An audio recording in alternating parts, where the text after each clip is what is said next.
Thanks again for joining us here on the Traveling Troopy. We are on our way into Guatemala and Tikal. So we're at the border here, the Belize border, and there's a place where you can change your money. This is the Cambio de Dinero, and get some quetzals. So Kevin's getting some quetzals from this man, and we've done all of our paperwork. It was pretty painless.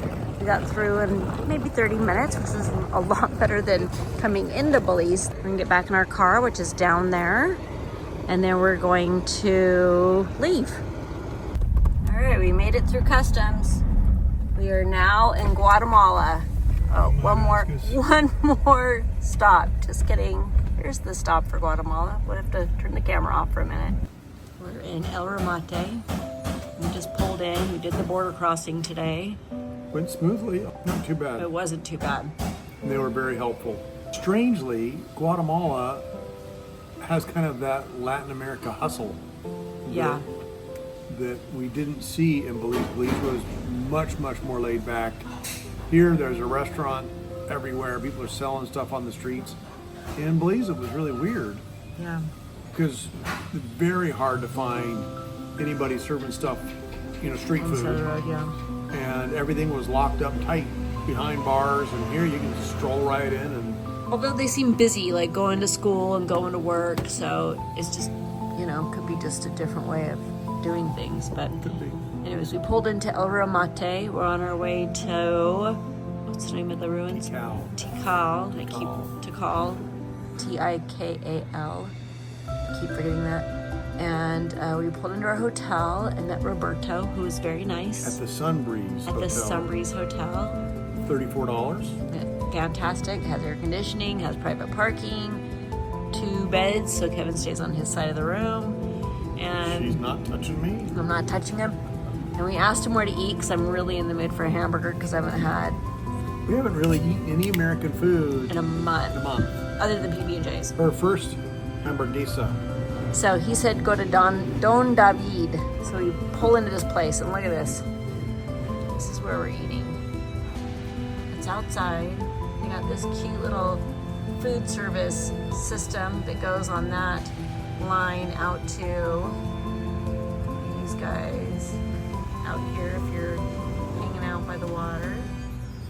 And that looks really cute. I'm hoping to see some toucans or some parrots come along and just land right in front of me on that tree. That's what I want to put out to the universe.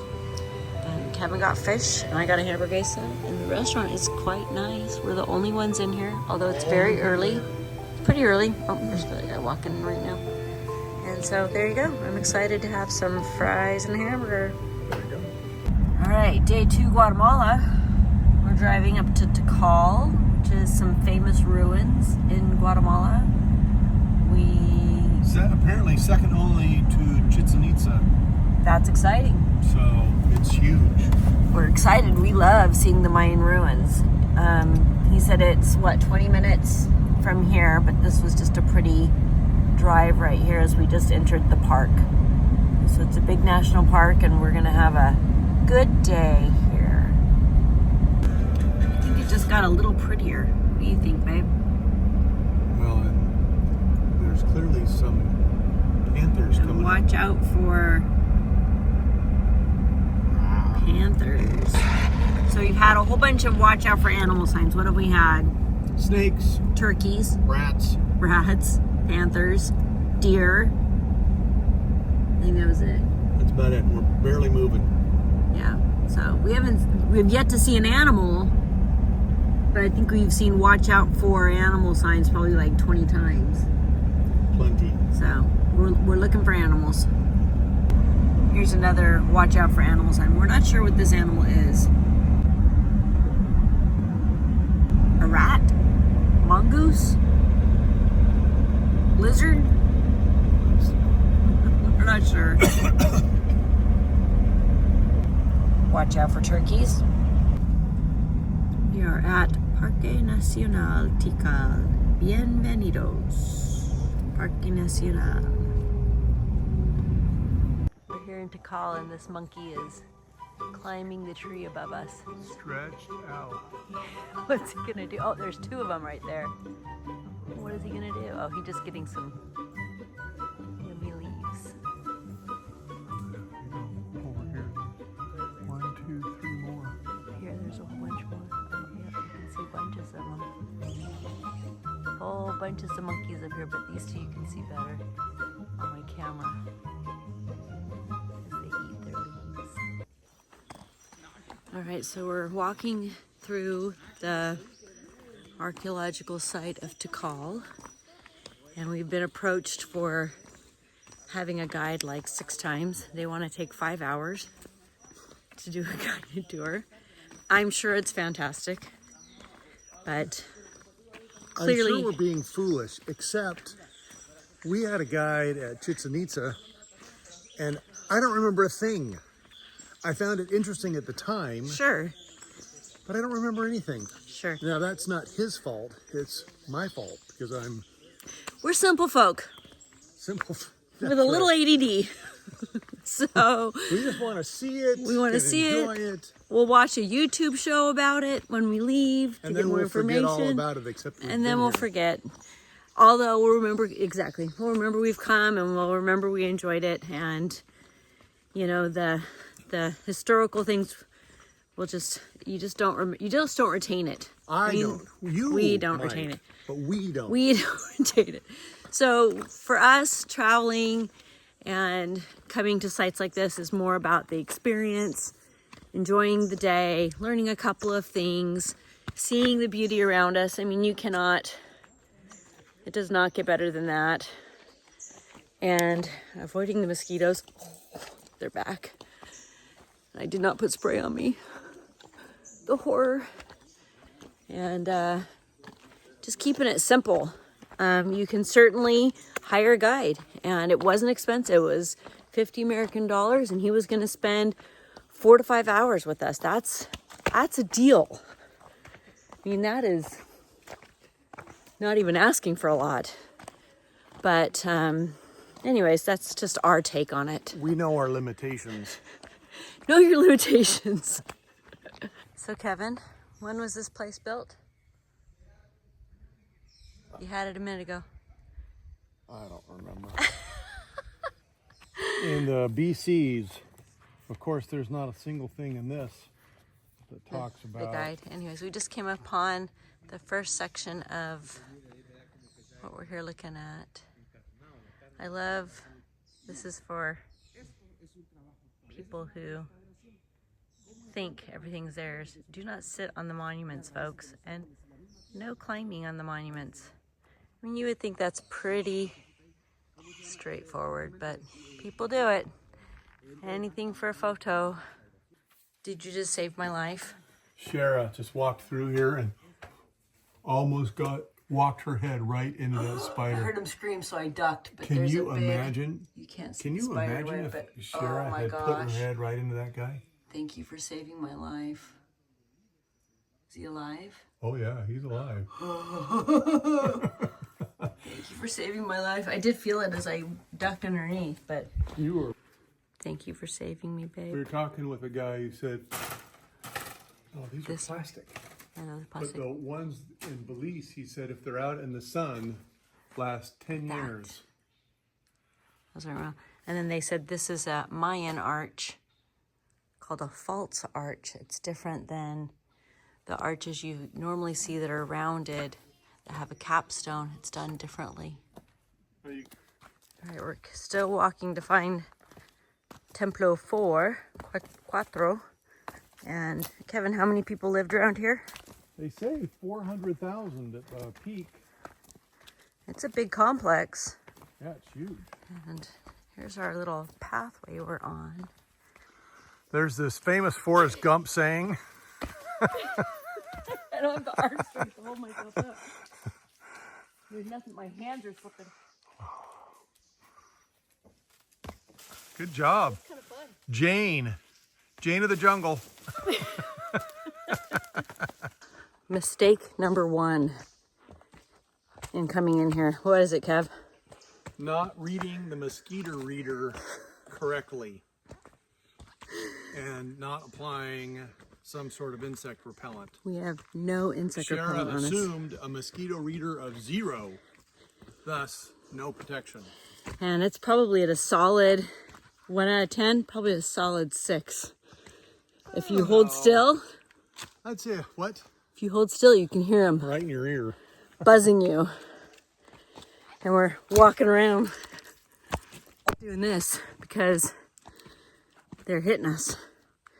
And there's nothing we can do. And this is the time and place, folks, where I'm gonna get malaria. It's happening right now. If you look on the sides of these monuments, they're all covered in grass like that. Then they clean it up and find this underneath. And as we've been walking around, there's been all kinds of areas where it's still just all covered in mounds of earth. And we're assuming that those are more pyramids like these, but we could be wrong. I'm not an archaeologist at all. I don't know very much. This is a huge, huge area. There's another one right up there. You can see behind these trees. Let me get a better view of it. So here's the one I was showing from below. Then you walk around. There's another small one here, but here's what I'm talking about. Is that another one that they just haven't unearthed? I'm trying to figure out where we go. So this is the backside, but here's what I'm saying is all around us are these mounds of earth like this, right? But then underneath it, and under all the mounds of dirt like this, all around us we're walking around, does it mean that there's another edifice underneath? Kind of feels like that would be the case, don't you think? But here's what the backside looks. It's still a little, you know, overgrown in earth and bushes and moss and rock, right? It's really magnificent. I mean, a lot of these places, they come in and they, you know, beautify it. They, of course, use the stones they find here and they, you know, put it back together to keep it sound and make it look pretty, like the first ones that we saw that were all cleaned up and, you know, no moss on them and no plants all over them and you know, cleanly placed together.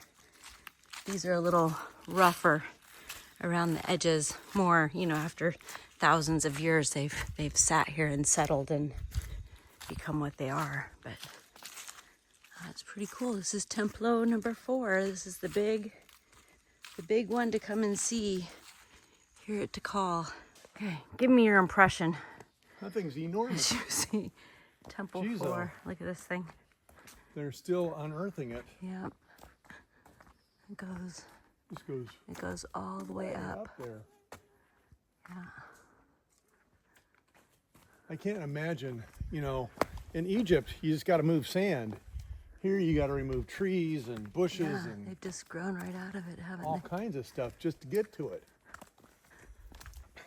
It makes more sense to me now why archaeologically so much of South America isn't unearthed. Yeah, you doing a little mosquito slap dance? Oh yeah, babe? they're all over the place. Well, you can't really. I mean, look how high up that thing goes. It goes up really high. I mean, there's the top of that tree, and it does go up really high.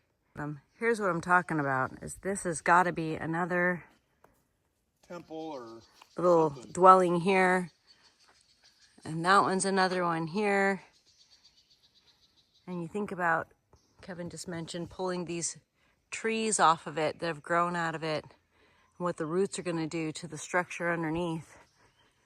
Tears it all apart. There's these large, clearly carved stones that are just everywhere.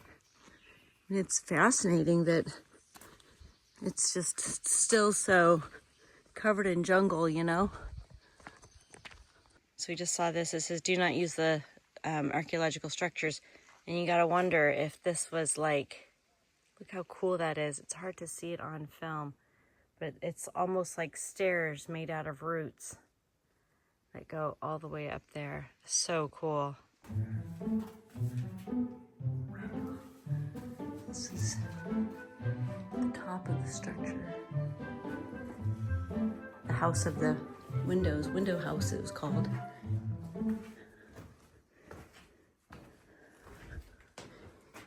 You can see, they said this feature here, where there's a little window, is very rare in Mesoamerica.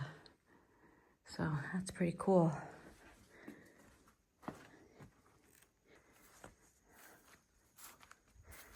Let's go walk over here for a second and check out the other side.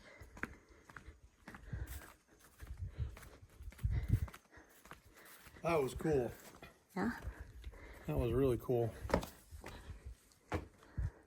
an apartment. Yeah. I like how they have these.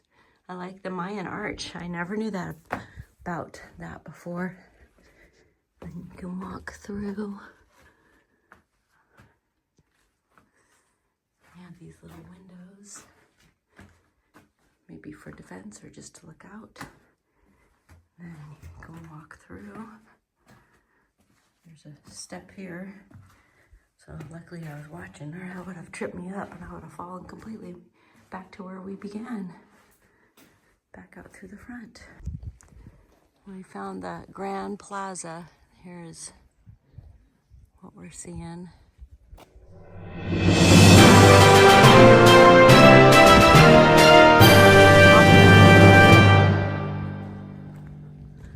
Look at this.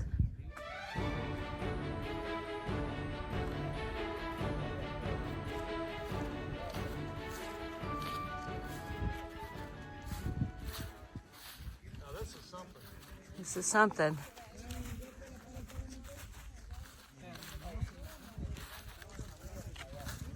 We're gonna climb right up there where those guys are in just a second.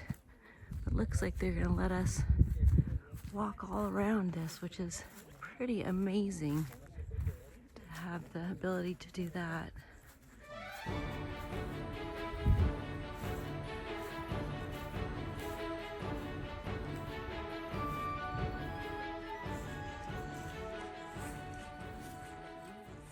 All right, here's what it looks like from the top. Look at this. It is beautiful. And then how far are you gonna go? This is so actually I've been to Argentina. Yeah, and then I think what's really cool is you can see the carving still in the rock, which is beautiful. Oh yeah. Here's on the other side of the quad, up some stairs. We just found this little area as well. Look at that. How do you get up there? Is there stairs?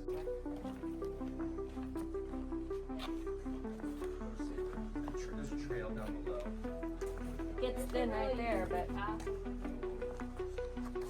so I need to go backwards. You gotta do the Mayan way. Shara actually fits. Do a little video. Yeah. And it goes around to the front, but then you can't get out. It's crazy that we can actually come and look at these things. Yeah.